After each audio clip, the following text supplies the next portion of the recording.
Hello everyone, আমি পূজা। আমার নতুন নাটের ব্লগে সকলকে স্বাগত জানাই। স্কুল ছুটি হওয়ার পরই আমি চলে গেলাম কীর্তন শুনতে। আর এই কীর্তনটা না একবার স্কুলের কাছে হচ্ছিল, সেই জন্য আর কীর্তন শোনা মাত্রই আর থাকতে পারলাম না। ভাবলাম একটু কীর্তনটা শুনে আসি, ভগবানের দর্শন করে আসি, সেই জন্য কিন্তু আমি চলে গিয়েছিলাম। আর কীর্তনটা না হিন্দি গানের সুরে হয়েছিল, সেই জন্য কিন্তু আমি চেয়েও আমি পারলাম না যে তোমাদেরকে একটু যে মিউজিকটা শোনাবো, যেটা বক্স থেকে বাজছিল আর হিন্দি গানের সুরে ওটা যে গানটা করছিল। কারণ আমি যদি এই মিউজিকটা শোনাতাম তাহলে আমার কিন্তু এই ভিডিওর উপর কপিরাইট চলে আসতো।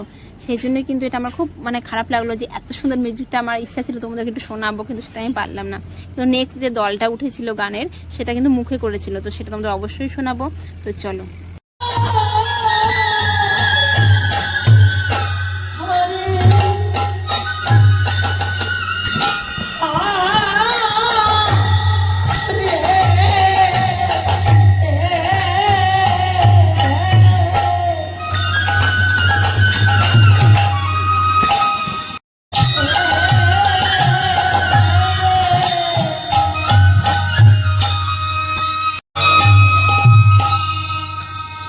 Hare Rama